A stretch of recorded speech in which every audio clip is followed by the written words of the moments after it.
For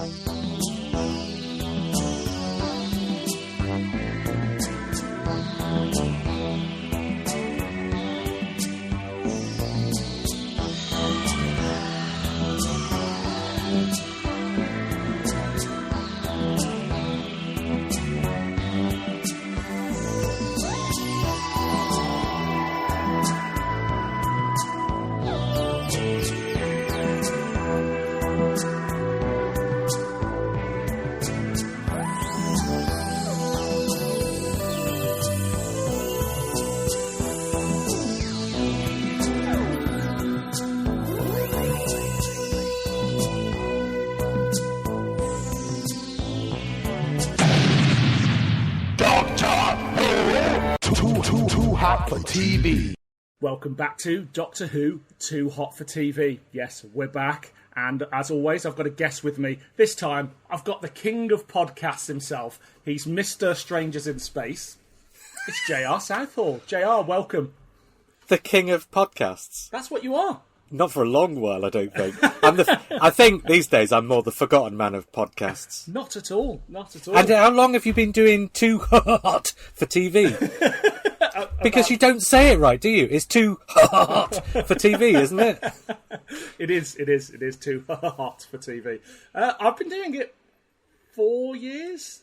It's taken 4 years? Yeah. 4 years, and I've waited patiently. Patiently, in fact, that the story that I would have chosen to come and do, you said, do you want to come on Too Hot for TV? And I said, yeah, of course I'll come on Too Hot for TV. And you said, OK, what would you like to do? And I said what I wanted to do. And you said, no, it's been done, mate. Now, to be fair, the first 2 years of the podcast were just me and my brother Jackson anyway. So really, it's only 2 years of having other people on. And during that time, we podcasted together so many times that, people are probably sick of the combination of them. Maybe. I'm more sick of the combination of me and Matt. Right. I think everybody is. No, not at all. Right. We've got a lot to get through, so let's jump straight in. I always ask my new guest this. I need to know, and I don't actually know Not that this. much, to be fair. It's about 30 pages. Most people come on and do about 250. True. I don't know the answer to this question. Because I'm terrible for interrupting people on their own podcasts. I know this, but I'm going to have the audio channel so I can cut all this. I won't. Don't you dare! JR, how did you become a Doctor Who fan? Well, I actually asked my dad this, literally a couple of weeks ago. I said to him, because my earliest memory of Doctor Who is probably Planet of the Daleks. My earliest strong memory is the last episode of Planet of the Daleks, where the golden black Dalek turns up. Yeah. I've really distinct memories of seeing that one.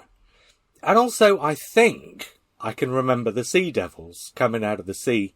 Maybe from the summer repeat, maybe from the original broadcast of that, which was maybe 2 years earlier. Or year earlier. Which season is that? Oh, it's 9, isn't it? So it's a year earlier. Mm. So I asked my dad, and because we're a BBC family, and because there weren't many channels back then, I just said to him, you will have had BBC One on my entire life, won't you? Doctor Who. So, yeah, apparently it turns out I've been watching Doctor Who since the Mind Robber. Right, okay, so you might have seen the Space Pirates. Potentially. It's unlikely I would remember it. But here's the thing. So Planet of the Daleks is my earliest sort of really strong memory of Doctor Who. The first time I saw a Target book, I walked into John Menzies in Torquay when we were staying with some friends for a couple of weeks. And I discovered this entire shelf of Doctor Who books. And the one that I picked, the one with the most exciting cover that looked like a really interesting story, was the one with the Dalek and the Third Doctor on the front. Lo and behold, it was the story I remembered, which I had no idea when I picked it. The first story I saw on UK Gold was Planet of the Daleks. So that story has basically been haunting me my entire life. So if you're asking me, how did I become a Doctor Who fan? The answer is, in short, because of Planet of the Daleks. There we go. Okay, great. And then what's your relationship with, or when did you become aware of Doctor Who beyond the TV show? Was it Target books, and then are you a Big Finish person and New Adventures? What is it for you? Well, it was the Target books, which I bored. I mean, as soon as I realised there were checklists and stuff when the magazine came out, I made sure I had a copy of every single one. And to this day, I have every single Target book. The only one I've never read is Battlefield. Right. Why? Because it came out. I wasn't able to get hold of it when it came out. So it took me years to track a copy down. And when we did manage to track a copy down, things just moved on. You know, this was a decade after I'd previously read the last Target book, the last unread Target book, and I just never got round to it. So it's there. It's like, that's the last one that I have to tick off on my sort of tick list. Maybe you can save it for your deathbed or something like that. Sure. I mean, I probably will, because I love the story. Yeah. And I think there are probably depths in the Target book that will add to the story rather than detract from it. So it's one of those things that I plan to do. Yeah. It is that era of Target books towards the end of the show where the authors are allowed to do a lot more. Yeah, I remember the Battlefield book is definitely thicker than some of your previous Target books, so I'm sure it'll be a good one. It's interesting. So you've got that one thing you've never done. I'm finding more and more I meet Doctor Who fans who have seen all of Doctor Who apart from one or two stories that they're just saving for a rainy day, which I'm quite envious of. But at the same time, my nature doesn't let me not watch a bit of classic Doctor Who. 400 Well, times. now you've said that, because I've been buying the animations, but I've not always had time to watch them. I think there's about 4 of the animations I've yet to watch. And I'm trying to work out if any of those are stories that I've not watched like a recon for. Right. So maybe that's my last bit of unwatched Doctor Who. Gangly armed animations. Yeah, I've watched... So Abominable Snowmen, I've not watched the animation of that yet, but I have seen the recon. I'm not going to do it now, the whole thing in front of you. But I'm sure there must be one on the shelf that I've yet to properly sort of experience in sort of audio-visual form, yeah. Well, that's a future podcast waiting to happen. Maybe. So today we're going to cover the short fiction works, Doctor Who short fiction works of Steven Moffat. But when did you become aware of the name and the work Steven Moffat? Press gang. Okay. But, so that was the work. So I wasn't aware of the name Steven Moffat, but I watched, weirdly, because of BBC One Family, but for some reason, I don't know whether somebody had mentioned it, I got turned on to Press Gang, and I watched that religiously to the end. So I probably missed the first few, and then watched it from that point to the end. I loved it. Press Gang was absolutely thrilling television, if you were the sort of right age for it. And actually, I would have probably not been quite the right age for it, but I still found it thrilling television anyway. After that, Coupling. That was when I first became aware of his name, because the first series of Friends had such rave reviews over here in Britain, in The Guardian and places like that where I would have been reading, that I watched the first series of Friends, and then Coupling turned up very soon afterwards. And Coupling, of course, was promoted as the British version of Friends, and from this guy called Steven Moffat. And, you know, in all the sort of reviews and everything else, they're saying, oh, and he's the guy who did Press Gag, and you must remember that. And I was like, oh yes, I do remember that. So when Coupling came on, and of course, it's not really the British version of Friends, it's doing something rather different. But the similarities are so close, it's clear that the reason the BBC gave it the green light was because of the similarities. But yeah, Coupling was where I first became aware of him as a name. And then from that point forwards, well, I think the next thing he did basically was Doctor Who, wasn't it, after Coupling? Exactly. And that's when you go back into the stuff he's done before. Yeah. And now I've got a full shelf of everything he's written for television, really? I think. Excellent. I think so. I'm pretty sure there's nothing he's written for television that I don't own a copy of. And we're going to do On Strangers in Space at some point. We're going to look at some of his earlier work, aren't we? We sure are. Excellent. Yeah. Very exciting. But speaking of his earlier work, here's a tangential link. The Least Important Man was a Steven Moffat short story written for Professor Bernie Summerfield and the Dead Men Diaries, released in September of 2000. News at the time, there was a brand new, independent, Doctor Who-related audio series called Caldor City in the works, set in the worlds of Chris Boucher. Big Finish had just had their licence renewed until 2001, and during her summer show's run in Weymouth, Bonnie Langford reportedly had a run-in with Radio 1 DJ Chris Moyles Angered by various on-air comments, petite Bonnie rushed out to confront the heavyweight DJ who was broadcasting on the beach. I don't know what that confrontation looks like, but it's these little stories that I love finding in old Doctor Who magazines. Wow. So that came from an old Doctor Who magazine? Yes, that's where I get all the news at the time. Oh, wow. Releases at the time, we had Dragon's Wrath, which was a Big Finish Bernie Summerfield book. We had The Casualties of War, which was a book featuring the 8th Doctor. We had The Festival of Death, a book featuring the 4th Doctor, K9 2 and Romana 2. The Big Finish released was the 7th Doctor and Mel story, The Fires of Vulcan, and the comic strip was The Glorious Dead. Know any of those? Heard them, read them, seen them? No. So go back to your question about sort of basically what did you do during the wilderness years? I played in bands and stuff. You had the wilderness years off. I did, I really did. So in a nutshell then, to do it in sort of 2 or 3 minutes, so I kind of lost interest and stopped buying Doctor Who magazine in about 91, I suppose, somewhere around about there, because it was clear nothing was happening fast. And really, apart from reading the Target books, which are adaptations of the television stories, I'd never really had much interest in Doctor Who off the television screen. And to be quite honest, this is why it's taken you 4 years to get me on Too Hot for TV, because I just still don't. No, it's true. But we have people of all experiences on here. You can know all about the Wilderness era, or all about the worlds of Big Finish and stuff, or you can know absolutely nothing. We'll always find something to tempt people in. Well, so I've read a few of the books. I've listened to a few of the Big Finish, but I am not, by any stretch of the imagination, somebody who's gone wholeheartedly into those sort of spin-off media. Well, fortunately, I am. Too hot for TV. One night, when Gavin Oliver Scott was a baby, he woke up and saw a woman standing over him, mouthing something noiselessly. He saw her in the living room whilst playing with building blocks, and again when he was at his friend Toby's house. Toby said, without looking, that she was his family's gardener, but he later saw her on his first day of school and, believing that she was a teacher, asked her if he could go to the toilet. When she did not answer, he went anyway and got lost, after which Miss Grillo told him there was no other teacher. Gavin's mother told him that she was imaginary. From then on, Gavin ignored the woman. When he was 12, he saw her whilst the class laughed at him about his essay about wanting to live in the future, and understood what she was mouthing to him. She was telling him that he was not being stupid, which made him realise he would love her forever.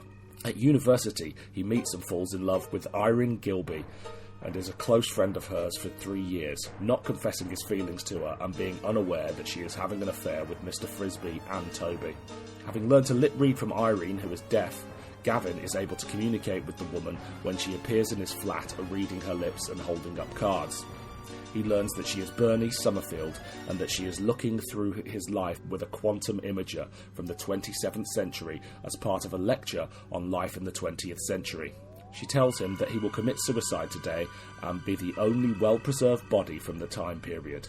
Aware that failing to kill himself will create a temporal paradox, he jumps off a bridge into a mud bank. The mud, likely of alien origin, preserves him for 6 centuries, and his body is put on display for 50 years after he is discovered.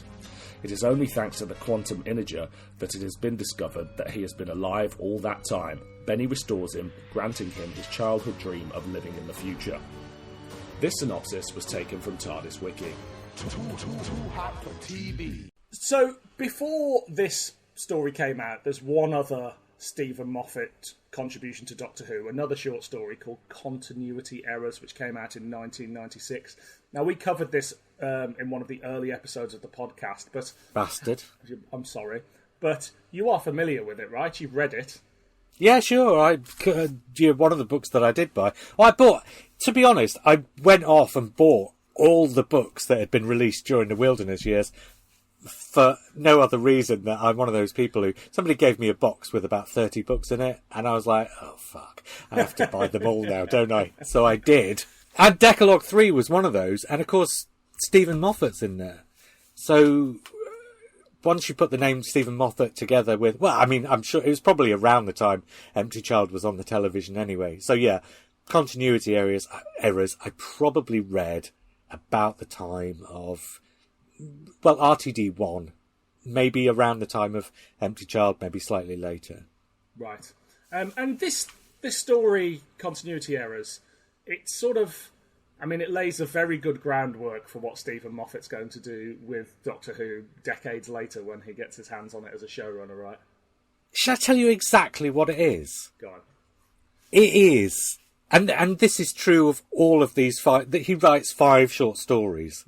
You know, in the last 30 years it is now, isn't it? Yeah. Pretty much. He's written a grand total of 5 short stories for sort of off-screen Doctor Who, and this being the first. But what this does, that all of those do, is it tells a very standard Doctor Who story, but what he does is, he says, I'm working in a different medium, so I'm going to tell it in an entirely different way.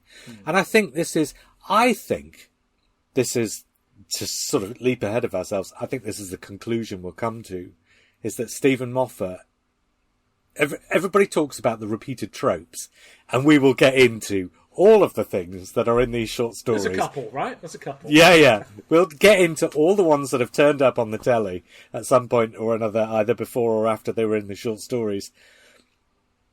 But, repeated tropes aside, I think the actual vessel that he uses to tell the stories, he adapts to whatever he's doing. Yeah. So, for example, in television terms, really obvious early example is when the Dr. Light stories come up, he chooses to actually make the fact that it's a Dr. Light a part of the story.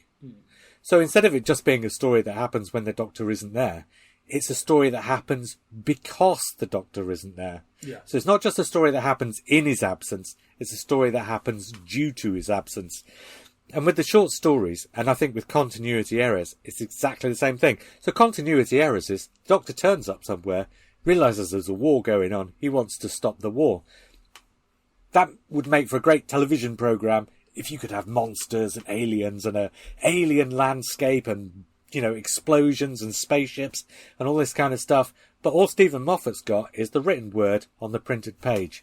And so what he does instead is, instead of telling the story of the war and how the Doctor gets involved with the war, what he does is he says, right, let's send the Doctor to a library, which is where the written word on the printed page exists, and tell the story of how that situation can stop the war. And so, yeah, it's got all the sort of, you know, the Doctor hopping backwards and forwards in time, temporal paradoxes and all this kind of stuff, and a really exciting and interesting way to stop the war that you should have seen coming because all the clues were there, but you don't see it till he pulls the rug at the end of the story or whatever. But in actual fact, what it's really about is, oh, here's a Doctor Who story which exists only because of written words on printed pages. And he rewrites someone's life, doesn't he? But by his own influence of softening them, or the Doctor's influence of softening them, which obviously we revisit again. But it's to a different end, you know? Part of me almost thinks that when he was writing Christmas Carol, I doubt he even remembered that he did this in Continuity Errors in the same way, because it's so long ago.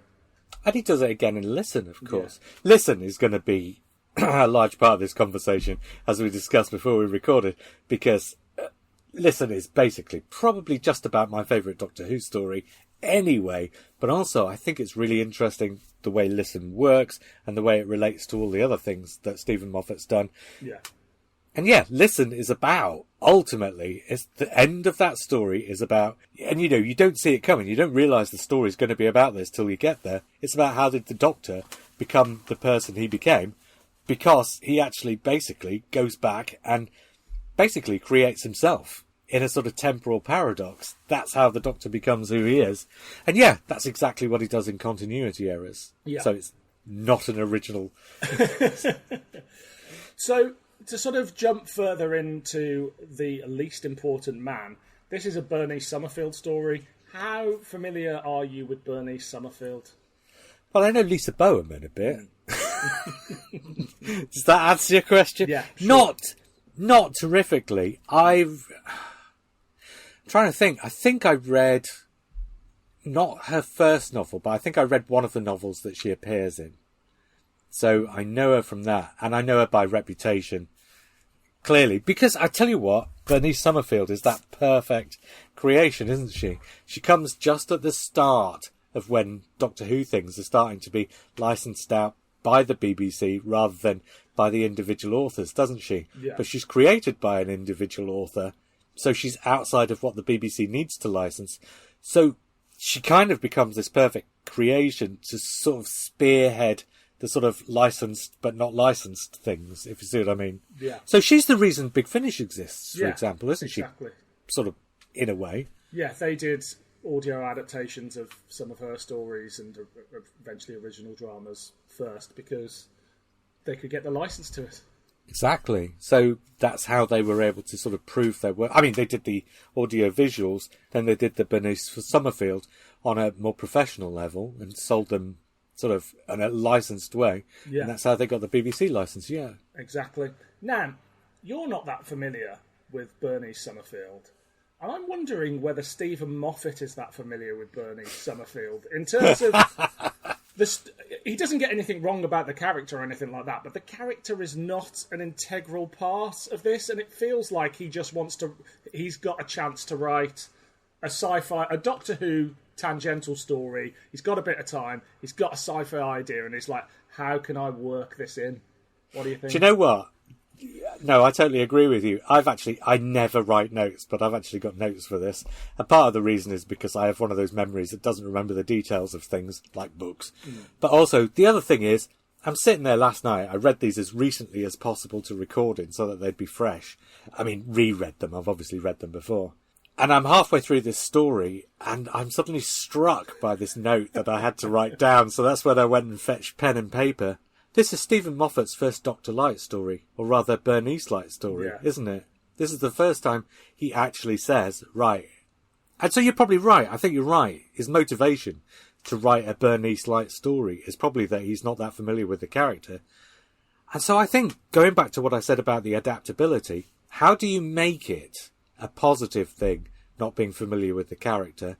You put the character in the background, but you make it integral to what story is being told. Yeah. So at the end of this story, it turns out that this character who's been absolutely integral all the way through to what happens in the story.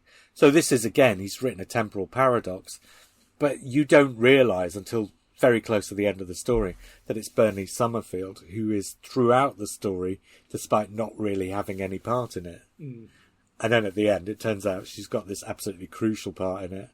And the way it ends basically sets up how it starts. Yeah, which is a very Moffat-y thing to do. He loves a paradox, he loves a timey-wimey, but you could change with a couple of the identifiers shaved off. You could put this book, it could be this story, it could be in a Doctor Who anthology, it could be in a Star Trek one. Like, it is just, he's telling a sci-fi story, which is a very entertaining sci-fi story, not necessarily a Bernice story, I think it's safe to say. Spoilers, I made us a PDF of all these short stories so that we could have them all in one place rather than sort of going from book to book to book to try and find them and get copies and stuff. As I was rereading this at some point in the last few weeks, because I think I've read them all about 3 times over the last few weeks, as I was rereading this one, I'm about halfway through before it suddenly clicks in my head, oh yeah, of course, this is not a Doctor Who one, this is a Bernice Summerfield one. Yeah. So I'd forgotten. Halfway through the story. I had no idea, even when we discussed what we were going to do, that he'd ever written for the Bernice range. If you'd had asked me in a pub quiz, I would have said no. No, absolutely. I think it was John Arnold who actually put us onto it, wasn't it? Yeah, I think it was, yeah.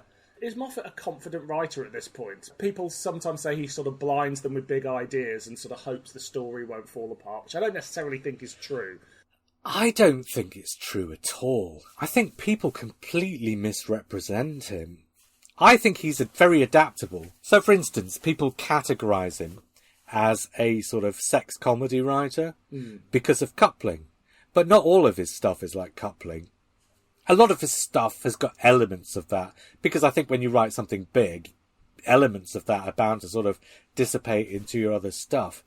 I don't think that sums him up. I think what he does is he adapts his writing style to whatever project he's on. So Chalk, for instance, is this school set comedy, but it's also a farce. So it's like Fawlty Towers in a classroom. And it's not as sexual in the least as, say, Coupling was.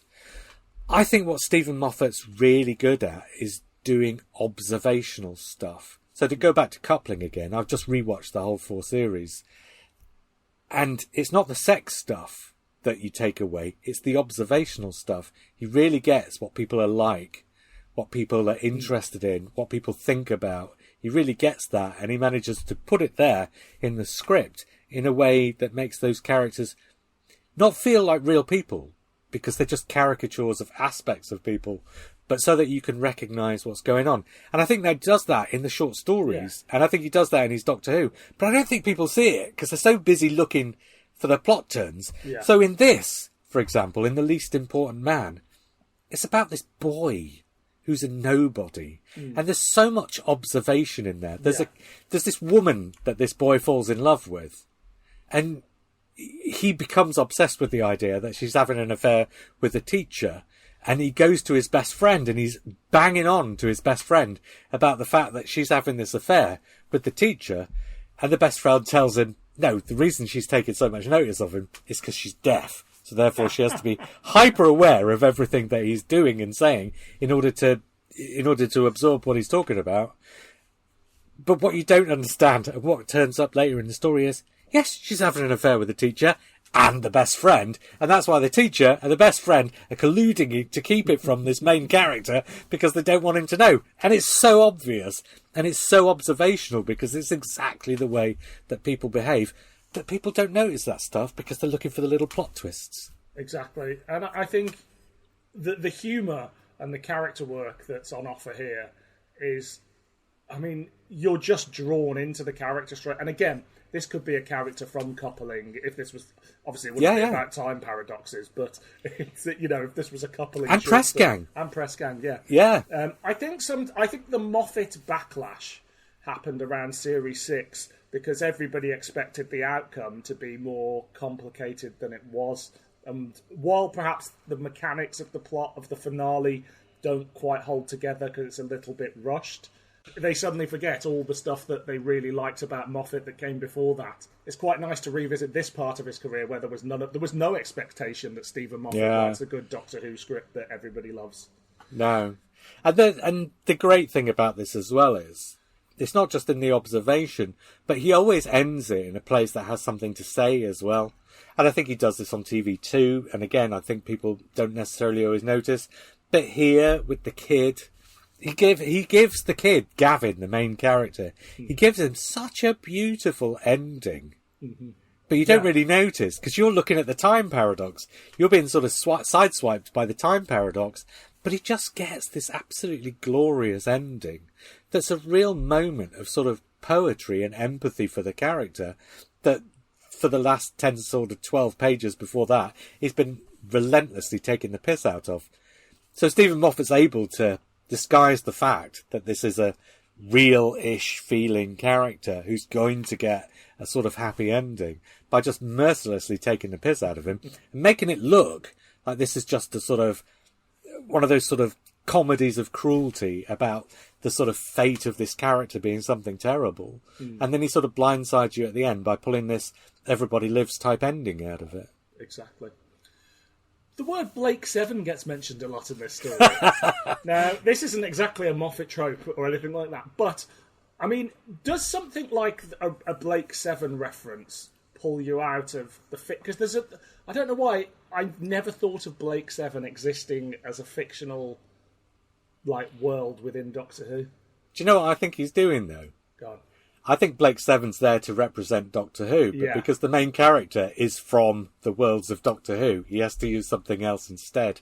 So he uses the other thing that everybody who watches classic Doctor Who will have watched. I wonder if perhaps in the way Terror of the Umpty Ums, which we'll come to later, is very sort of self-referential of the TV show itself, whether perhaps his early pitch was that this is a Doctor Who fan sort of absorbed into the Doctor Who world, and whoever was editing went, no, we can't possibly do that, because that seems quite a Moffat-y thing to do.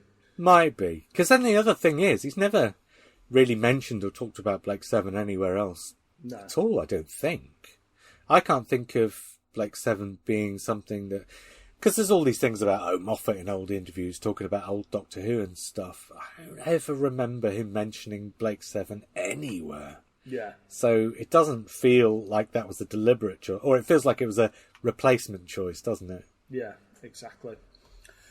Do you have much more you want to say on this particular story, or are you ready to move on to the next one? Not a lot, I guess, but there are things here. So I think we mentioned, didn't we, that it's basically this is so it's the story of an imaginary friend who's real, which is something. So let's talk about a couple of tropes that turn up in Moffat's other thing. This is the story of an imaginary friend who's actually not imaginary at all, but is real, which is, to bring it back to Listen, that's what happens at the end of Listen. The whole thing about the hand grabbing the foot in Listen is it's supposed to be this imaginary thing that you imagine in your dreams, but it turns out it comes from something that really actually happened. That's exactly what you're getting here. It's also Series 5 as well, isn't it? It's Amy's own story. Yeah. Oh, absolutely. He uses that various times. There's a lovely little thing in here where it turns out that one of the characters is deaf, and you don't realise it. I mean, we spoke about this a moment ago. Irene, the girlfriend. He does that thing, doesn't he, where he has the big clue to the big story that gets revealed at the end. But in the meantime, there are lots of little examples of the same thing going on. So you find out that she's deaf, the reason why she's behaving quite strangely, a page after you first meet her. Yeah. But that page, before you find out, is filled with what you realise when you find out are clues that this revelation is going to be made. But they're given so naturally. He's so good at giving these clues so naturally. You don't realise it's clues to that until the revelation comes. And then you go back over that page and say, oh, of course, that's why this, that's why that, that's why the other. And then the other thing is, the thing that I found really impressive about this story is about halfway through, you start getting these scenes set in the lecture, and the lecturer is a literature lecturer, and he's talking about how biography works, and he's talking about how the people who are having the biographies written about them, of course, don't know at the time that there's going to be a biography, but that the biography comes later. And that's, when you're rereading the story, that's the moment when you twig that Steven Moffat's actually telling us exactly what he's doing in the story that you're currently reading. And to sort of tie it back to continuity errors, within that there's a lecture that's going to take place about the That's doctor, right, yeah. And he's encouraging, he's trying to change that lecture, and then the sort of punchline at the end is it's actually a lecture about, rather than the doctor, it's about bringing your library books back on time, which is sort of what the doctor was doing in order to soften his image as sort of the great warrior. So yeah. We're 2 stories into his career as a Doctor Who writer, and we're already seeing plenty of reoccurring themes. Absolutely. So we must rate this, as we always do on this. You must choose whether it's a clanger, a banger, or an average meander. So it's obviously a banger. It is indeed. It is an absolute banger from the early works of Steven Moffat. In fact, this is one that nobody really probably knows, do they? Because it's in a sort of fairly obscure sort of Beneath Summerfield book that's probably been out of print for 25 years. And must have sold, there can't have been more than 500 copies of that thing out there in the first place anyway. Probably, yeah. But if you can find it anywhere, it is well worth seeking out. It's a really good short story. Agreed. Too hot for TV. Now, in 2003, Doctor Who is announced as coming back, and Steven Moffat is announced as the guest writer doing the 2-part story. And I think that was the name that was met by a lot of Doctor Who fans as like, why are they getting this guy, the guy from Coupling? And I remember going to a convention in Liverpool before the show came back, and they had a panel with Rob Shearman and Paul Cornell, who were obviously both writing episodes as well. And the interviewer said, why have they got this Steven Moffat guy? And they go, you just need to trust Russell. What he's done, we've read his 2-parter. It's really good. Yeah. And everybody sort of went, oh, that's interesting. But for you... I remember the announcement, and it was Gatiss and Cornell and Shearman, and they were all...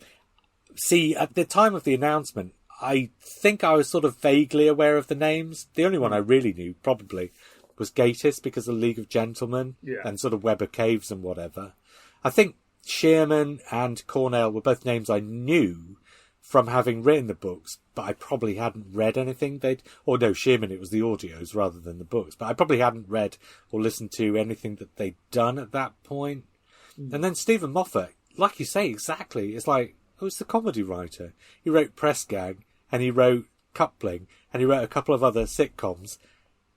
Why would he be the one who's given 2 episodes rather than 1? You're absolutely right. It was a real shock. But then you look at it and you go, well, he's the most experienced television writer there besides Russell T Davies. And you think, actually, a name like Rob Shearman's almost more surprising because he'd done a little bit of TV, but predominantly he was prose and he was plays. You know, he was Alan Bennett's protege, essentially. So that's more of a risk. And I know Shearman says himself now, like, you know, I went through X amount of drafts because I just wasn't used to working in that format. Yeah. And whereas Moffat, even from that point, had a thing in his contract of, you can't rewrite my work, we'll work on it, but you can't touch it. Yeah. So he is the most sensible name, probably along with Gatiss. But this is how it's how Doctor Who fans work, isn't it? Yeah. You look at the names and you think which ones are the ones who've done Doctor Who before, not which ones are the ones who know how to write telly. Exactly. But he shows up and he instantly becomes a fan favourite. And he's back every season, ultimately takes over the show. But he does do a couple of little stories the Doctor Who storybooks and annuals are out every year, and they ask various writers, you know, sometimes it's Nick Briggs, sometimes it's Gareth Roberts, sometimes it's Russell T Davies, just to, you know, they've got to fill the pages.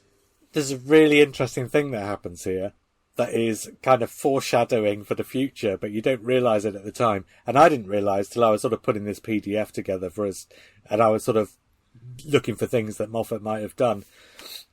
When the storybooks come out, all the writers on the television programme get a short story in the first one, and then the ones that they can get for the second one are there again, and some of those other writers who've written novels and stuff come in, and then it carries on, I think, for 5 years, variations of that. But the showrunner, Russell T Davies, writes a little intro for it. And then in the second one, the showrunner, Russell T Davies, writes a little intro for it. And then on the third one, he can't be bothered. So Steven Moffat takes over the showrunner role and writes the intro a year before he gets announced as taking over Russell T Davies' job on the telly. So that was quite an interesting little nugget.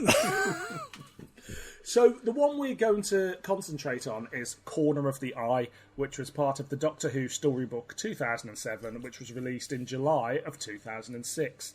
News at the time, Freema Agyeman had just been announced as the new Doctor Who companion. Susie Laggett was joining the production team as a producer on Doctor Who, and production had commenced on Doctor Who spin-off Torchwood.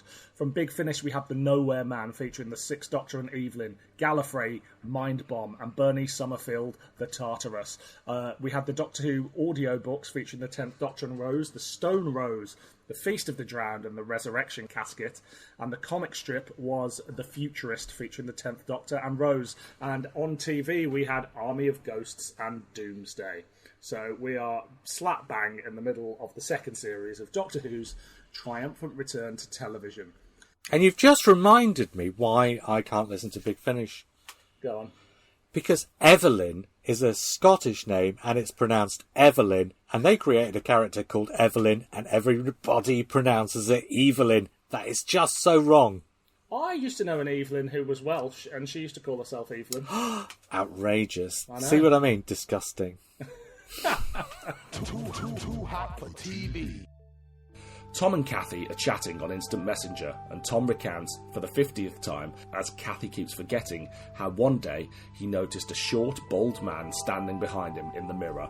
Looking through some old photos, he finds the same man behind him in all of them. He decides to place a "Have you seen this man?" ad in the local newspaper. The Doctor arrives having read the ad and arrives at Tom's house before he's even placed the advert to question him. Tom reveals he has had agoraphobia for the last 10 years, which the Doctor remarks as being odd. Tom shows the Doctor his computer, explaining he speaks to Kathy via Instant Messenger, and the Doctor asks why they do not live together. They seem to have split up 10 years ago. Tom can't think why. The Doctor asks Tom if he has any other form of contact with anyone. Tom replies that he doesn't write letters, he hates the phone, and he cannot email since he doesn't even have an internet connection. After repeating this a few times, Tom realises that Instant Messenger requires an internet connection, so he really shouldn't be able to chat with Kathy. The Doctor searches the house and discovers Kathy's corpse in the cellar, underneath an old wine rack, looking as if it's been there for 10 years. The Doctor tells Tom about floofs, short, hairless creatures like the one in Tom's photos, who hide out of people's sight, disorganising their lives by moving keys around, stealing important letters and so forth. Tom's floof murdered Kathy for some reason and set up a sentient computer program to write on Instant Messenger just as she would. The floof messed with Tom's head, removing his suspicions and confining him to the house to cut him off from the rest of the world. The Doctor orders the floof to stay still so they can talk and explains that he is taking Tom away so the floof cannot harm him anymore. Back in the Instant Messenger program, the Kathy program asks Tom how he can be chatting now if he left the computer. He tells her he is not the real Tom. On his instructions, she asks him where he is. He answers with the same list of information she gave him earlier, revealing that he is actually a computer program based on Tom, left there by the Doctor to keep the Kathy program company forever. This synopsis was taken from TARDIS Wiki. Too hot for TV. I was just going to say, this is his second one, isn't it? Because he has one in the first, which... Have you covered the one that was in the first storybook? What I Did on My Christmas Holidays, by Sally Sparrow, is the basis for Blink, yes. No, we haven't covered that. But, you know, we'll touch on it a little bit now, because it's the one everybody says is the most influential. As we've already discovered, they're all influential. But this is the one where the character is lifted, albeit aged up by about 10 years. Oh, and the situation and everything is changed so much that it's... So this is... It's kind of slightly weird, actually, how Blink is seen as an adaptation of What I Did on My Christmas Holidays. Yeah. Despite the fact that actually the premise of it is the same and everything else is different. Everything else is different. There are sort of parallels you can draw and the little tiny instances of sort of things that you can say, oh yeah. So the bit where in the television version she's peeling back the wallpaper and gets a message to herself. There's something kind of basically equivalent to that, but not quite the same. But it's weird how people think of it as an adaptation when, as we've said, and as we will continue to say, everything that turns up in his short stories turns up somewhere on the television, and yet it's never usually counted as an adaptation in the same way as this was. Absolutely, and I think there's more of Series 5 in here than there necessarily is of Blink, like in terms of the little girl who goes off on adventures, finds out she's going to go off on adventures with this man she's never met, a weird sort of invisible friend or whatever. Going back to what I said before about Moffat's adaptability, where he looks at what he's doing and then he decides, this is how I'll do it, because this is for a slightly different audience, and so therefore I want to write something that's appropriate for the medium and appropriate for the audience.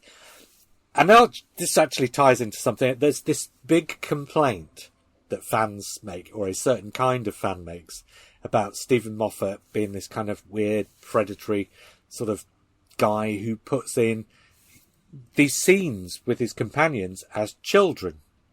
And they're like, oh, he makes the Doctor predatory, almost like a paedophile, in the way he'll see people as children and then comes back for them when they've grown up, maybe after he's moulded it. It's like, what is going on in these fans' head?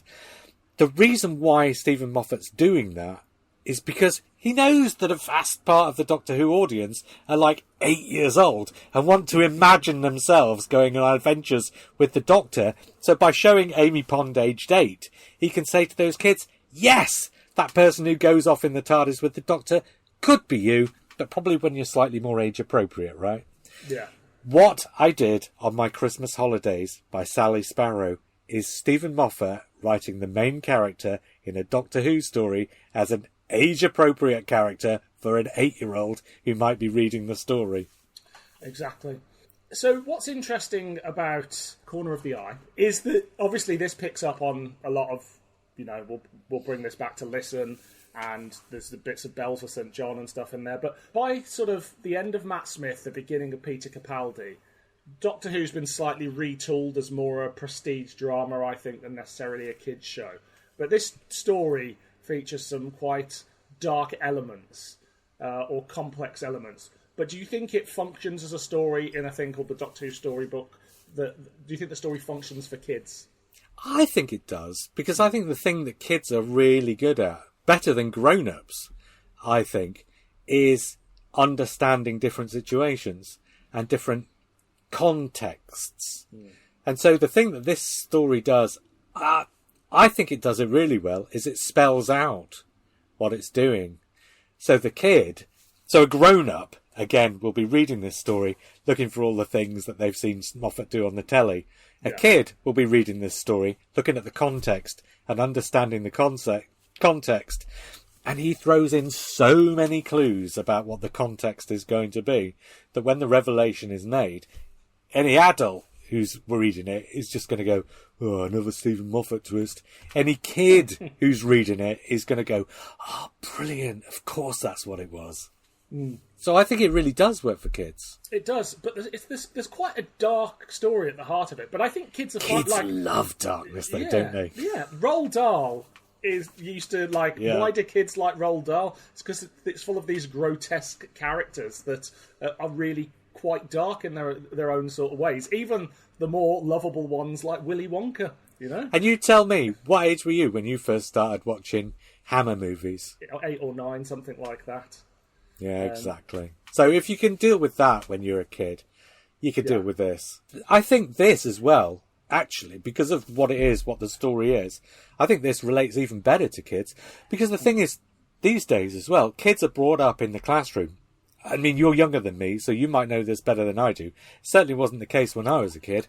Brought up in classrooms with computers and with the internet and with everything else that goes with that. And I think that was certainly true, or becoming true, at the time this was written. This is still fairly recent. I'm sure there were computers in classrooms long before this. So any kid who had access to a computer in a classroom would have been reading this story and thinking, well, the he said, she said thing of it, for a start, doesn't read like a script. It's not like it's reading like a script. It's reading like a conversation that's taking place on a messenger service. And so automatically any child reading it is already contextualizing it as taking place on a computer. It's only just one step further then to come to the twist at the end. This is the era of instant messenger and ICQ, and that is what kids used to do. They'd go home and they'd chat to their mates on Messenger, and we'd do it. At this time I was at uni, but I left school in the year 2000, and I went to work and stuff like that. When I left school, there was an IT room, and you'd have like an hour a week on the computers. But It wasn't like there was a computer in every classroom, for instance. By this point, I imagine it's getting a little bit more. But I think the computer now, because of phones and interactive TVs and all these things, the lines of what a computer / a TV, what have you, is blurred. But there was a computer in your house that everybody had an allotted time to go on and things like that. It wasn't it wasn't an everyday thing. Like, I mean, I might have told this story before, but I remember we'd have 30 minutes a day on the internet on the family computer, and I would go onto Doctor Who websites and I would print everything off and then I'd read it later. Right. But my point being, a computer was still like an object within people's lives that was somehow like, it was a weird and special and unique thing. It was still a bit exotic, wasn't it? Yeah, exactly. That's what I'm going for. So you can imagine being a 9-year-old who's come home from school chatting on instant messenger to their mate, and then it's perfectly playing. It's picking that everyday thing. It just seems peculiar to us now because we're so far removed from that. Yeah, yeah. And of course, the other thing he does is he does what he always does, and what we talked about with The Least Important Man. He takes two very ordinary feeling people, and it looks like he's... the way I phrased it was, it looks like he's taking the piss out of them, which of course is not what he's doing, but he's having fun with the situation. He's having fun with the characters. And then at the end, he pulls a really big emotional beat. The thing about Moffat is it's not the twists. The twist itself is not the important thing. It's the effect that twist has psychologically and emotionally on the characters that's the important thing. The important thing about Everybody Lives is not, oh wow, I wasn't expecting that. It was, oh wow, I wasn't expecting that. And isn't it brilliant? And he puts his main character through some, although he doesn't realise he's going through it, through some hellish stuff. A bit like the guy who's trapped in sentient mud in the previous story. His characters go through the ringer, and actually, like, you're witnessing, even though sometimes it's told jovially, you're witnessing quite somebody's life being manipulated, destroyed, and ultimately wasted in a way, aren't you? Yeah, you are. But I think that's him sort of commenting on what people's lives are like. Because, I mean, 99.999% of people don't turn out to be like Charles Darwin or William Shakespeare, do they? Do you know what I mean? I think... Yeah. So everybody talks about Russell T Davies having this sort of ebullient, marvellous, everything's brilliant quality at the same time as he has this sort of quality of sort of real irony and sort of despair and sort of about the way the world is and what people are like. The same is true with Steven Moffat, except I don't think Steven Moffat's... So with Russell T Davies, it's all about what people do to each other. But with Steven Moffat, it's all about what people have done to them. So Russell T Davies makes it more of a proactive thing, whereas I think Steven Moffat makes it more of a reactive thing. But I think they're basically two sides of the same coin when it comes to that. I'd like to talk a bit about the enemy in this, the floof, as it's called. Well, where did that turn up? That was the page one inspiration for what Listen would be, isn't it? Yeah. So maybe you want to go into a little bit more about the links between the floof and Listen and where, however else it interacts with Moffat's future history. Or maybe the floof and Where's Wally? Because it's not one of the twists, but one of the sort of revelations that brings you to the twist. So this is for a short story that's only about 10 or 12 pages long, whatever. There's a lot of stuff going on in this short story. So you've got the twist, the main twist at the end, the situation that the two characters are talking to each other are in, is the big twist that happens to Donna in Forest of the Dead, second half of Silence in the Library, where she dies and gets put into a computer, basically. Yeah. That's what's happening to these two characters here. So there's that going on. There's this thing, and Steven Moffat does it before, but also Steven Moffat's very good at repeating things that other people have done in Doctor Who and putting an entirely new slant on it. So there's a sequence here where you learn about all these photographs that have got this floof in, which is just like the scene with, can't remember the character's name, in Rose, Russell T Davies's first episode, when he's going through all the photos that have got the Doctor in, right? Yeah. So the floof becomes the sort of Doctor Who equivalent of Where's Wally, where he's in all these photographs, if you can find him. It's also the silence to a certain extent as well. Yes, exactly. If you're not looking directly at it, you forget it's there. Yeah, yeah. So that thing is going on here too. But also, yes, Listen. I think what Steven Moffat does with Listen is he wants to do something that he's not done since Blink. And Blink is the last time where Steven Moffat writes a Doctor Who episode that doesn't really relate to what's going on around it. The thing with Listen is, ultimately, it does relate a lot to things that are going on around it. But what Steven Moffat wants to do is write an episode that feels like it stands alone in a way that's not happened before. And I just wonder if what he does is says to himself, well, the last time I did that, it was an adaptation of my storybook story, what I did on my Christmas holidays by Sally Sparrow. An adaptation, a sort of jumps from the premise and inspired by more than an adaptation, but basically an adaptation. I wonder if he just says, well, what was in my other storybook? Maybe I can go there. Here are these characters, the floofs. What if I do something about that? And so I think he starts.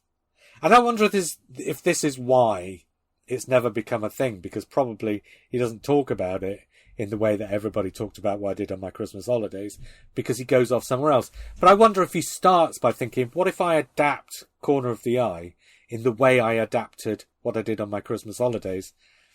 And then actually, all this other stuff that's going on in season 8.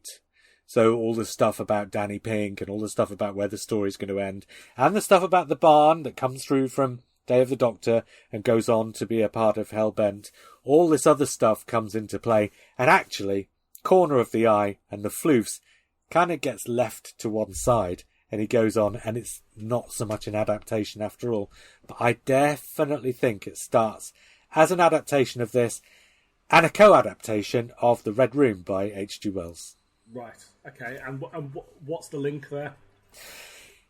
The Red Room by H.G. Wells is this short story that he wrote in, I think, 1896 or something like that. I've got it in front of me so I can look. So if I look... Yeah, 1894 it was written, 1896 it was published. So that is about the time of Sherlock Holmes and stuff, just starting the very early days of things like that. And it's a very short story. It's only a few pages long, maybe 10 pages long, I think it is. It is about this guy. So science is starting to become a thing at this point of the Victorian era. I mean, you've had the Industrial Revolution, but amateur scientists, like amateur sleuths, are starting to become a thing. So in the Red Room, you've got this kind of, I guess he's an amateur scientist. He wants to understand what haunting is. He wants to understand what ghosts are. And so in order to have some kind of, or to try and learn something about ghosts, he goes to this place, this house. I think it's a hotel. And in this hotel is this room that nobody will ever go in, the Red Room. It's so badly haunted, nobody can stay the night there, and nobody's stayed the night there for decades. And the first part of the story is he's talking to these two people who stay in the hotel, won't go anywhere near the room, and they tell him about the room. They tell him their theories about what's haunting the room, and so on and so forth. Then he goes to the room. So now I'm going to start relating it back to Listen. In the first part of Listen, there's an awful lot of speculation about what it might be that might be haunting the Doctor. This thing that's just behind his back. This ultimate predator that can never be seen. So essentially, the Doctor's being haunted by something that he doesn't know if it's real or if he imagines it. Then you go to the middle section. The middle section of the Red Room, he goes to the room and he spends the night in the room, and all these things happen. Candles wink out, strange noises, all this stuff. Eventually he's in a pitch black room. He's absolutely terrified. All this stuff's going on around him. And then he wakes up the next morning. So the middle section of Listen is all these examples of things that might be this thing that's haunting the Doctor, this invisible ultimate predator. So at the end of the universe, the thing that's under the bedspread, all this stuff, they might be alien influence, might just be something really ordinary going on there. And then you get to the end of the Red Room, and H.G. Wells has got this very short scene at the end of the book where he wakes up the following morning and the two people he's met in the room downstairs say, "Was the room haunted then?" And he says, "Yes, it was haunted." And one of them says, "Well, was it haunted by the person I said was haunting it?" "No, it's not haunted by him." And then the woman says, "Well, was it haunted by the person I said was haunting it?" And he goes, "No, wasn't haunted by her." And they both say, "What was haunting it then?" And he just goes, and excuse my French because this is not the story, he just goes, "Fear! Everybody's fucking scared of that room, and so that's what's haunting the room! The fact that everybody's scared of it!" And do you know what I mean? That is exactly the place that Steven Moffat takes Listen to. So everybody came out of that episode at the end going, "Oh my God, was it a monster? What kind of a monster was it?" And all this kind of stuff. And the truth is, he's told a story about what happens when your imagination starts to take hold, because he's writing a season about a situation where the Doctor gets to be on his own a lot because Clara's going off with this other fella a lot. Yeah. And so this is about the Doctor being left on his own, letting his imagination run riot too much. And I think it's corner of the eye with the Doctor's imagination running riot mixed in with the Red Room by H.G. Wells, which says, actually, the thing that you're imagining is in your imagination. You're imagining it because it's in your imagination. Yeah. So, with this one, how does the Doctor fit into it? Because again, he's not there at the start of the story. You know, he's a character that's introduced maybe a quarter of the way through, something like that, 2/3 of the way. It's a bit like what he does in Blink, isn't it? Where he integrates the Doctor into the story, but actually it's not really about the Doctor. And you probably, other than that it's the Doctor's TARDIS is the thing that's got separated. Yeah. Blink's not really actually about that, is it? No. And so I think that's kind of what he's doing here again, isn't it? Because he must be writing this about the time he's putting Blink on the telly, I think. This is published in 2006, isn't it? Yeah. So it's the next season. Like, they're gearing up. Because I said news at the time, Freema Agyeman had just been announced as the new companion. So they're gearing up for this next season. And I think what happens with Blink, though, is he's originally asked to write the two-parter, the Dalek two-parter. The Dalek one, yeah. And he goes, I don't have time to do that. Give me the low-budget Dr. Light episode. And then something obviously clicks in his brains, and he goes, that story that I've just written, I can use bits of that and bits of that and bits of this. And that's where his story materialises from. So I'm trying to remember exactly how the Doctor fits in here, because you're right, the Doctor could not be in here at all, couldn't he? Yeah. He's the one, basically, his function in the story is just to point out to everybody what's going on, really. The Doctor's the resolution, but the story's already happened. The years that the floof's been involved in this person's life, while it may not be the main focus, you get a recap of it, but this story's been going on for a long time, and then the Doctor fixes it in, an hour or something.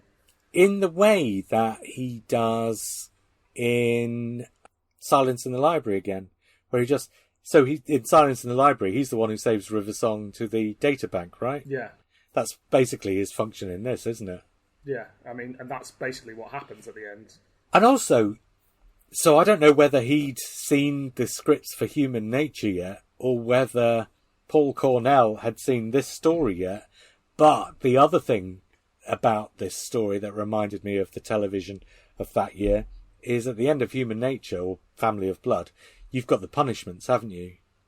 The punishment here is very similar to the punishments there, where the Doctor does something that's sort of slightly conceptual rather than a sort of ordinary, sort of conventional sort of punishment. Yeah. So it's very interesting. It does have similarities with Family of Blood as well. Yeah, it's amazing these little themes that you see running through Doctor Who in general, and ideas that keep getting reused and built upon and attached in different ways. Are there any other sort of Moffat tropes within this that we haven't discussed? Well, there's one thing that's here and in a lot of his other work and in his other short stories too, and on his television stuff, that you don't always necessarily notice, but that's always there if you think about it. So I think Steven Moffat's the kind of person where you say to him, write a Doctor Who story, and instead of thinking, what can I do with spaceships? What can I do with Daleks? How can I write a story about two armies that are at war with each other? He says, well, what goes on in real life that you can give a sci-fi twist to? And so you've got things like in Girl in the Fireplace, you've got the bit where the monster's under the bed. Well, clearly that comes back big time in Listen again. Yeah. Where it's what's under the bed is the thing that he's scared of, but the reason why he's scared of it is the reason why you should be not scared of it, because actually it's a friendly thing, but until you know that it's friendly, it's Schrodinger's threat, isn't it, right? Here, you've got, there are lots of things going on here that you recognise, but actually one of the things that I really recognised here is he puts in this little sequence. So the floofs, every time you can't find the odd sock that goes with the odd sock you've got, it's because a floof's had it. Every time you can't find the thing that you've written down on a piece of paper, a little note to yourself, you've written a little note to yourself and it's disappeared. It's because the floof's had it. So it's one of those things, everybody does it. They put stuff down and they forget where it is. But Steven Moffat says, well, can I give that a sci-fi explanation? Yeah, I can. And I can make it scary. And so he does that. Yeah, very true. Oh, and the other thing is, and this is another thing he repeats on the telly as well, this is not the first time this story's happened. It's exactly like at the end of the Zygon inversion, which has a co-writer credit for Moffat, where at the end of the story it turns out it's happened like 15 times. Yeah. Same thing here. This thing that happens where one of them's explaining to the other one what the situation is, it's a conversation they've had countless times before and they're going to have countless times in the future. Exactly. Anything else you want to say on Corner of the Eye? No, I don't think so. I didn't write very much in the way of notes for these. There was a lovely bit at the bottom of the page. Well, I'll see if I can find it actually. That I pointed out, which is, again, this is something that Steven Moffat does. And actually, I'm going to read this because you'll see what I mean when I read it. there's a bit where Tom says, remember our honeymoon, the fourth night in that hotel? When you said the sound of the waterfall was keeping you awake. And Kathy says, but you said the waterfall had always been there. And Tom said, and you said yes, but I've noticed it now. That's why it's keeping me awake. And that is such a thing. Goes back to what I said at the start about Moffat's observational thing. Yeah. That is a thing that people do. Something doesn't bother them till they notice it. Yeah. And then they can't stop noticing it. And it's just an observation about what people are like. Yeah. And I think that's what his sitcoms are absolutely rammed with, observations about what people are like. And he still does it in Doctor Who. And I think that's lovely. I think it's a weird thing that people always go, at least about RTD1, of like, oh, he just gets characters, and his observations on humans are so sharp. But I think because Moffat's ones are perhaps slightly more wrapped up in jokes, you don't realise he's doing the same thing too. Yeah, like, he's just as sharp and smarter, and smart in terms of his observational skills of how people react. But they're always wrapped up in jokes and big sci-fi ideas. So whereas Russell's moments tend to be, this is the character moment, this is the sci-fi moment, and they're very separate. Here's two people standing in a kitchen talking for about 7 minutes. Whereas Steven Moffat will have those people having that conversation while they're running away from Daleks. And so people don't notice that the conversation's even happening. Exactly. So, we must rate this as well. A clanger, a banger, or an average meander. It's kind of an average... No, it's a banger. Of course it's a banger. We're banging all the way today, JR. Make of that what you will. Sorry, is Joe... Joe should be here, yeah. Too hot for TV. After that previous story, Steven Moffat goes on to run Doctor Who for a long time. He sees 2 doctors and a couple of extra doctors as well, for good measure. Yeah. And then, he's done with Doctor Who, and I don't think there's any reason for us to suppose he'll ever come back, although almost as soon as he leaves Doctor Who, he writes a Target novelisation. Oh, yeah. He only did that because Russell was doing it, and he just thought, well, I'll do that. Then COVID-19 happens, lockdown hits, and Emily Cook is doing lots of things online to try and, just keep Doctor Who fans entertained. We get tweet-alongs, we get short stories. And on the 7th of April, in 2020, there is this Doctor Who story, The Terror of the Umpty Ums, which appears online and later is reprinted in a book called Adventures in Lockdown. And it's the first new bit of Steven Moffat Doctor Who since 2017, I want to say. Is that right? Yeah, it's only 3 years then, I suppose. But it felt like a long time because he'd written so much, didn't it? Exactly. Now, at the time, there wasn't really any news about Doctor Who because it was lockdown and nobody even knew whether Doctor Who was going to be made. But there were quite a few Doctor Who releases. We got the audio book of The Crotons. We got the audio book of Trial of a Time Lord. We got a new Doctor Who book called Doctor Who Exhibitions, the unofficial and unauthorised history of Doctor Who exhibitions. The comic strip was The Piggybackers, featuring the 13th Doctor, Yaz, Ryan and Graham. And from Big Finish, we had City of the Volturus, featuring the 6th Doctor, Flip and Constantine. What are you holding up there? We talked about Terry Nation. We talked about the fact that he'd written a novel. I bought a copy. Any good? Have you started reading it? No, but I reckon you should buy a copy, even though you can't buy it cheaply, so that we can talk about this on another edition of this podcast. Are we doing Too Hot for TV, the Terry Nation spin-offs? Yes. I suppose we could tie it in with maybe a Blake 7 or something like that. Anyway, that's for another time. But Doctor Who! He used to write about Doctor Who, He used to write Doctor Who. He did used to write Doctor Who. Other releases at the time, a box set called Susan's War, about Susan in the Time War. I didn't make it through the first 10 minutes of that. The new countermeasures... I didn't make it to the first 10 minutes of that. The new countermeasures, the Magellan Manoeuvre and the Dalek Gambit, and Class, the Audio Adventures Volume 3 and 4 were released by Big Finish. Class was so much better than... Are you allowed to do Class as a Too Hot for TV? No, because it's on TV, isn't it? It's on TV, but, I mean... We could do it. We could do it on Strangers in Space. It's a thing. I tried to do it on Strangers in Space. We even organised it, and then nobody watched it. Okay, well, I'm going to watch Class, and we'll do it. I mean, it can't be worse than Miracle Day, which we got through. I really liked Class. I thought it was so much better than what people were saying about it. I think the first episode and the last episode are not very good, and I think all the episodes in between are exceptional. Right, okay. Well, coming soon to Strangers in Space. Too hot for TV. Carpagnon, a Deathborg 400, is engaged in a conversation with Dr. Petrie inside a children's home. Dr. Petrie kindly informs Carpagnon about his return the following day, mentioning the presence of Dr. Johnson and Dr. Ahmed. Although Carpagnon's tactical monitor detects no explicit threat, his strategic oversight junction hints at the possibility of an implied non-explicit threat. As Dr. Petrie departs, Carpagnon's thoughts turn to escaping the children's home. However, his internal system suddenly encounters glitches, causing an unexpected voice and thoughts to disrupt his logical processes. The voice identifies itself as the Doctor, claiming to be a friend who wants to assist with the escape. The Doctor reveals that she has rewired Carpagnon's internal systems and is communicating through an earpiece. Initially resistant, Carpagnon reluctantly decides to follow the Doctor's guidance as she encourages him to prioritise avoiding harm to humans during the escape. The Doctor mentions the Umpty Ums as the most fearsome aliens, but Carpagnon's extensive databanks yield no information about them.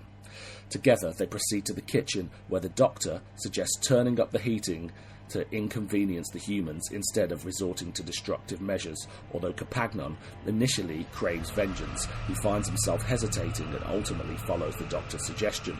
Carpagnon and the Doctor arrive at Dr. Petrie's office. They discover Dr. Petrie asleep, and Carpagnon contemplates destroying him.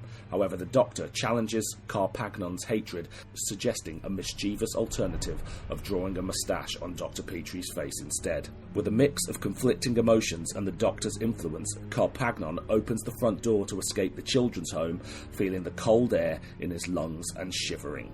The Doctor points out that being a Deathborg 400, he doesn't possess lungs. The Doctor reveals that she exists within his mind and that he is not a cyborg, but rather a young boy named David Carpagnon with a vivid imagination. David had conjured the Doctor from his beloved television show Doctor Who, and the alien creatures known as the Umpty Ums were named after the sound the show's theme tune makes. Feeling bewildered, David returns to his room as the Doctor provides him with comfort and reassurance. This synopsis was taken from TARDIS Wiki.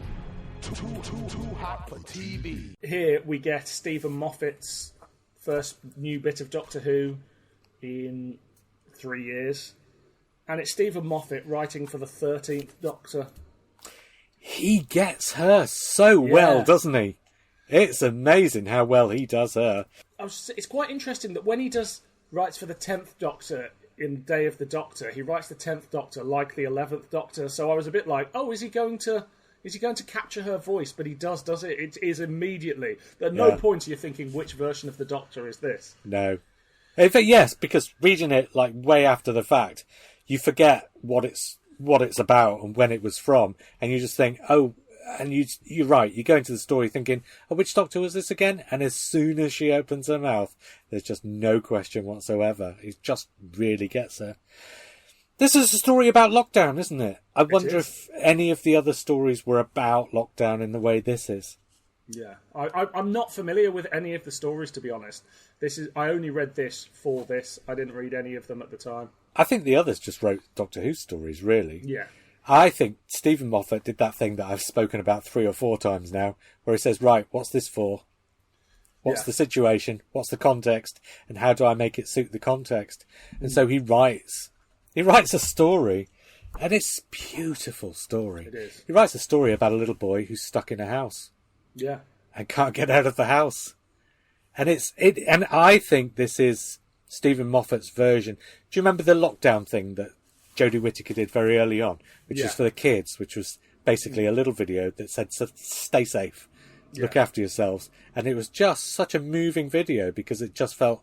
And actually, people say, oh, look what she could do when Chris Chibnall's not around. Chris Chibnall wrote that. Yeah, that's one of those lazy things of like, oh, well, she never really had a Doctor moment. And it's like, did she not have a Doctor moment, or did she have loads of her Doctor moments? It just wasn't a Scottish man shouting for 10 minutes. Yeah, quite. Anyway, that was a beautiful thing. And I think Steven Moffat looked at that and said, can I do something as beautiful as that? That also is a sort of like COVID appropriate, lockdown appropriate, and I think he does. Frankly, I think Terror of the Umpty Ums. By the way, the Diddly Dum podcast must have been really pissed off with that, mustn't they? But I think everybody knows it as the Diddly Dums, but it would have been too obvious if he called it Terror of Yes, the you're Diddly probably Dums. right. Yeah, So yeah. He had to go, it's the Umpty Ums. Yeah. Oh, and the revelation at the end where he says what woohoo is for Yeah. is I just mean, glorious. It's very meta, not just about the show, but about the situation, the politics of the world at the time. And, he's looking at a child's mental health. Yes, It's not yeah. something that Doctor Who's ever really done before, and it's done so well. And you think what you're getting into is a very silly Doctor Who story. But I will say this right here, right now. When I finished work last Friday, I was like, the sun's out, I'm going to sit in the beer garden at the pub near my house, have one beer and read this, and by the end of it I was welling up. It was like it's such a moving, and Doctor Who doesn't make me well up in that way very often. I've got to say this, and this is... There's no way to say this that doesn't sound like I'm being horrible, and I don't mean this in a horrible way. Right. But Steven Moffat and Chris Chibnall both have children of appropriate ages to be aiming the Doctor Who that they're writing at those children at the time they're writing it. And I think that brings a different perspective out that you don't necessarily get if that isn't the case. So you look at Robert Holmes, for example, I don't think had children. No. So his Doctor Who isn't aimed at in a way that you would if he'd have had, say, a 12-year-old and an 8-year-old at the time. And I think this is why Steven Moffat's Doctor Who ages up between Matt Smith and Peter Capaldi, because his two kids have gone from being 8 and 10 or whatever to 14 and 16 or something across the sort of years he's writing it. Yeah. So, but the reason why I brought that up is I think, so this is about a child and mental health problems, and it feels real and it feels genuine. And I'm not saying I think that's because Steven Moffat's children have got mental health problems. No. I mean, but what I am saying is, because I think when you're a parent and you're surrounded by other parents and you've school to think of and the school run and you see all the other children as well, you get an experience of the different varieties of children, and you also become sensitive to the needs, the specific individual needs of different children. When you have a children's birthday party, when you've got, like, let's say 12 8-year-olds in a room, as the parent, the one who is in control of that room, you've got to be looking at every single one of those 12 children and saying, what does that child need? How is that child interacting with the other children? Which is a long way of saying, I think this is Steven Moffat's, well, what would my child have needed if my child had been the child in this situation? And I think that's what he's doing. So I think he's doing it from memory, but I think he's doing it from sort of, it feels genuine. It feels like he really gets it. And as a parent myself, I read this short story and it feels absolutely 100% authentic. I think you're right. You don't expect it to go the places that it does when it tells that story. And weirdly, the reason I didn't read this at the time is because I thought, it's a silly title, just be a silly throwaway Steven Moffat story that he's just scribbled in 5 minutes and it won't be very good. So I just dismissed it, which I was clearly a fool to do.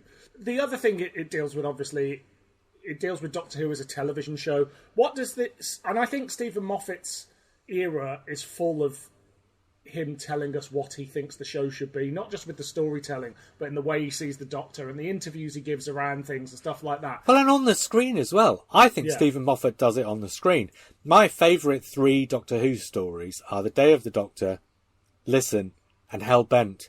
And coincidentally, they're all the ones that have got the barn in them. So I call them the Barn trilogy. But I think that all those 3 stories have got something in common that the rest of Doctor Who under Steven Moffat doesn't quite. I think under Steven Moffat, you get various different things that he does. But I think those 3 episodes are the ones that have all the different things that he does. And it's about the way he talks to the audience. And I think there's something in those 3 episodes that is about not just what the story's about and not just the subtext of what the story's about, But on top of the subtext of what the story is about, he's also talking directly to the audience in a way that he doesn't necessarily always do elsewhere. And the thing that he's talking to the audience about is the television programme that they're watching. So all of those three stories are stories about what it means to be Doctor Who and what you can achieve by being Doctor Who. So it's about where the sci-fi meets the subtext. And I think... So going back to what I said about sort of context-appropriate storytelling, I think the thing about Terror of the Umpty Ums is, as well as saying, what do I need to write a story about COVID, the other thing he's writing a story about is, like I say, that little cupboard video that Jodie Whittaker does, where she talks direct to the children. He's doing his version of talking direct to the children by saying, you're a Doctor Who fan. I'm talking to you as the guy who writes the Doctor Who stories, rather than as the Doctor, if you see what I mean. So it's 100% exactly what he does in Listen, the sort of general theme for this conversation, and it's 100% what Chris Chibnall and Jodie Whittaker do in the cupboard video, and it's Steven Moffat's even more sort of textured version thereof. Is this the sort of story you think Doctor Who should be telling during this period? Like, as you said, all the other writers just go, I'm going to write a Doctor Who story, but do you think it's important for the audience, particularly the child audience, to go, Doctor Who is still keeping me safe in a way. Doctor Who is still there for me. Yeah. The video that Jodie Whittaker and Chris Chibnall make, that's for their 6 to 9-year-olds or whatever. This short story is for the 9 to 12-year-olds, right? This is doing the same thing for them as the video did for the slightly younger kids. And so I can't say for a fact that all the other authors just wrote Doctor Who stories. I just have it in my head that that's what they probably did. But this one definitely is him addressing the situation. I always think things are best anyway when they reflect the world around them, even if it's not on a very obvious level. Like, I tell you, one of my absolute favourite films of all time is Jaws, and I think the whole first half of Jaws is actually about Watergate. Right. Not directly, but I think that the entire first hour of Jaws relates to Watergate in a way that's relates to those kinds of things in a way that's not really sort of obvious, but it's there to be seen if you contextualise it. And I just think things are better when you can contextualise them. I don't like stories that are sort of divorced from reality. Yeah. So I like Doctor Who better when it's got its fingers in the reality around it. And that's why I think Steven Moffat's the best writer, because I think even more so than Russell T Davies, he has his fingers in the reality around him. I just think a lot of people miss it because they're looking for the things they hate about him. Well, exactly. And they're looking for it to be a certain version of clever. And it's always a version of clever, but maybe not the one they want. They're like, could you not be cleverer with your storytelling? I think that happens a lot because they expect everything to have a mega twist where sometimes he's gone, this story doesn't need to be told in that way, you know? Yeah. He's not M. Night Shyamalan, is he? Thank God. Do we get many of his familiar tropes here? I don't think we get nearly as many. We do get some. I don't think we get nearly as many here as we do in some of the others. I think this is a slightly thinner story in some ways, because I think he's been more direct with it. I think it's quite deliberate that he's been more direct. But for example, you get the stuff, and some of it I don't think quite works quite as well in some of his other stuff. The name of the creature, Carpagnan. Yeah. I mean, you know, when we get the revelation about where that comes from at the end, it's like, that doesn't quite work, because that's not actually a surname, is it, Stephen? And it's like, you can see that twist coming a mile off. And Steven Moffat's best sort of twists, revelations, whatever you want to call them, are the ones where it's obvious, but only obvious once you know. Whereas that one's obvious long before you find out. So I don't think there's quite as much going on, because I think it's a much more linear piece of storytelling, isn't it? It is, because the twists and turns don't need to be the timey-wimey thing. We've seen him do that 1,000 times by this point. So we go back to what you were saying. He's gone, what is the story for right now? And it doesn't need to be me being really clever. Yeah. It needs to be reassuring. Yeah, exactly. And so he does. He writes this linear story about this kid who thinks he's an alien, or a robot, actually. He thinks he's a cyborg, doesn't he? Yeah. And it's just about how the Doctor very gradually eases him back from the thing that he's doing to deceive himself and to reassure him. I don't think there's a huge amount more we can say on this. It is a lovely little story. There's not as much put into it to make it go, to be able to pull apart different aspects of it. I guess that's something down to the linear nature of it as well, and it's short run time. Do you have anything else you want to discuss? No, I didn't actually write notes for this one because it's so straightforward that really everything you could say is... And to be honest, we have been talking about it for a good few minutes. Exactly. So we must rate it. Is it a clanger, a banger, or an average meander? Again, it's a banger, isn't it? It is a banger. Revisiting these these 5 stories. And the other let's just be honest, the other 2 that we haven't rated, they were both bangers as well. They were, yeah. Reminded me how much I love Steven Moffat's writing of Doctor Who, and I was not particularly a fan of Boom this year, although I think a lot of it was in the execution rather than the script. Yeah. For me, anyway. But, so, this was like a nice reminder of, oh no, I really do love Steven Moffat. He is... I think he's probably my favourite Doctor Who writer. I know everybody knows I'm a big Chris Chibnall stan, and I think I prefer Chibnall as a showrunner, but I think in terms of just writing Doctor Who, it is Steven Moffat. And I'm not just the person who's there going, oh, he was better when he was just writing for Russell T Davies. I mean, some of the scripts he delivers as showrunner are spectacular. I mean, you mentioned your 3 favourites, and they're all the Barn trilogy are all while he's the showrunner. So it was really nice to revisit Steven Moffat at different points in his career and see how what he was doing the same, what he was doing differently, and it's just been it's been a blast.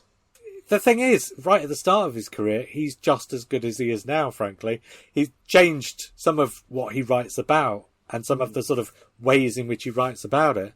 But he's clearly always been a genius. And all these people are going, he's so smug, he's always being clever.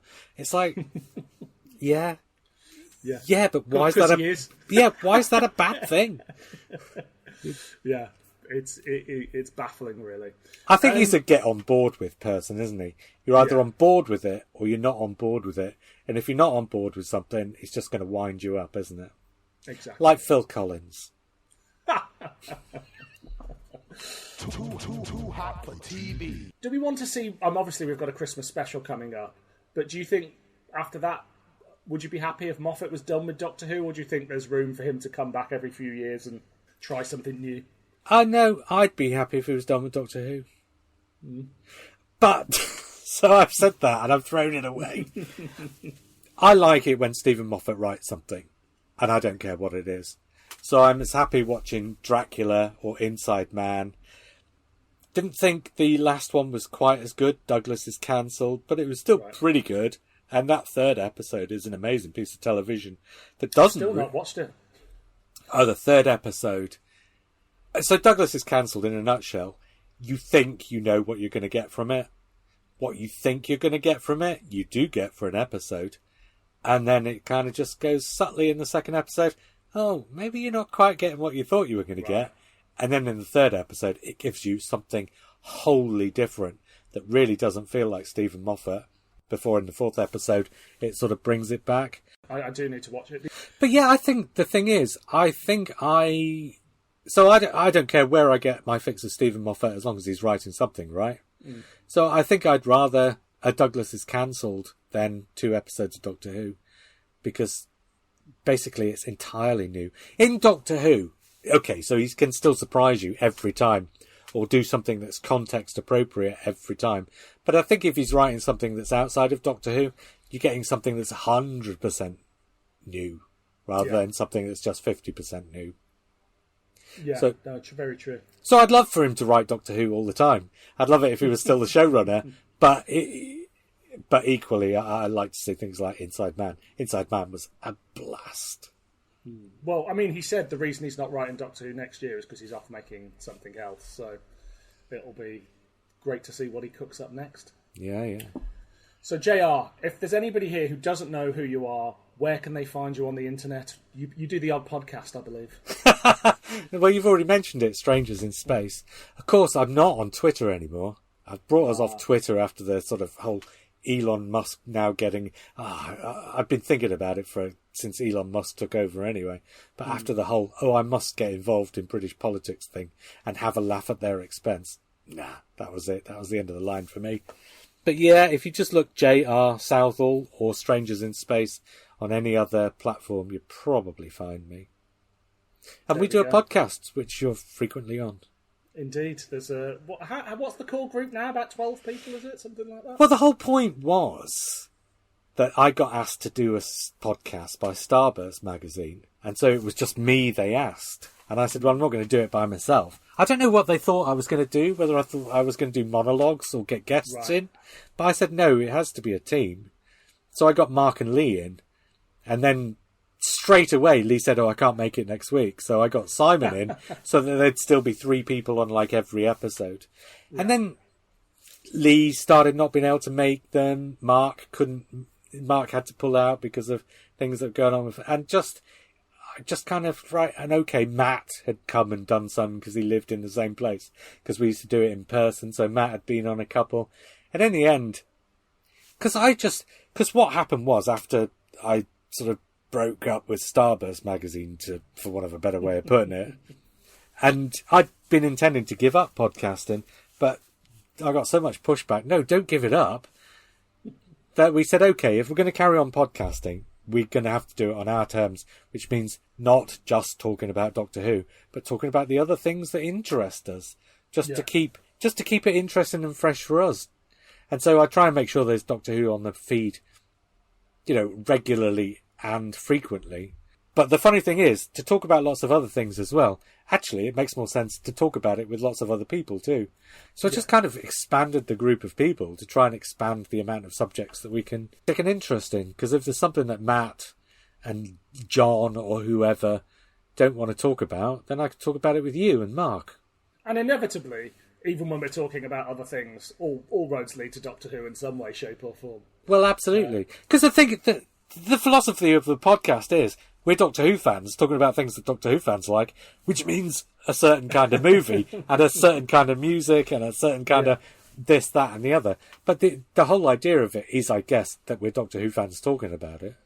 Yeah, exactly. Well, Strangers in Space, if you haven't listened to it, which I can't believe you haven't, I mean, what's wrong with you all? It's out there. There's how many episodes? 1,100. 1,100 episodes. Including the Blue Box podcasts, so. But yeah, something like that. Well, there we go. Look up Strangers in Space. Next time I'll be joined by another of the Strangers in Space gang, John Arnold. Together we're going to be looking at the Nick Briggs book, The Dalek Generation, and the Big Finish audio, also written by Nick Briggs, The Annihilators. But until next time... I've been Dylan. I've been JR. And this has been Doctor Who, Too Hot for TV.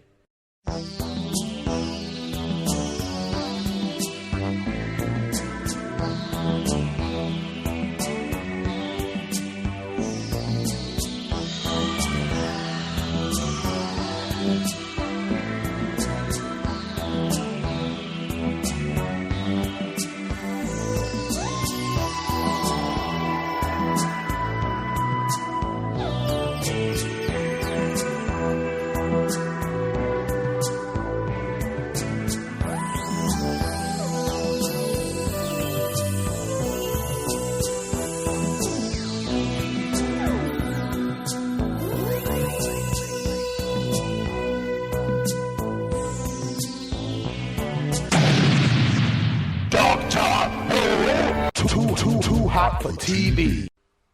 This has been Doctor Who, Too Hot for TV. The soundbite does that. I know, but you've got to start doing it too. Okay, I'll do it from now on for you. You won't. No, I won't. No. Fair enough. Too hot for TV. So we must rate this, as we always do on this. You must Do choose. we? Yes, you must choose whether it's a clanger, a banger, or an average meander. Of course, I forgot about this. Because, Dylan, my great revelation is, you asked me, do you read a lot of fiction? Do you listen to a lot of the audios? And the answer is no. So that's why I get you on my podcast, because of course I can't really listen to yours. So I do listen to yours, but not as often as I would want to. It's got to be an occasional pleasure, because most of the time you're talking about stuff that I have no idea what you're talking about. That is why people come here, because they've got no idea what it is. Yeah, I know. They want to experience it, but don't want to get through 260 pages of something. Well, and every time I listen to one of your episodes, I think, I should just listen to all the rest. But then there are so many podcasts out there, aren't there? Yeah. So I'm an occasional. So you can edit this bit. But you must rate it. Too hot for TV.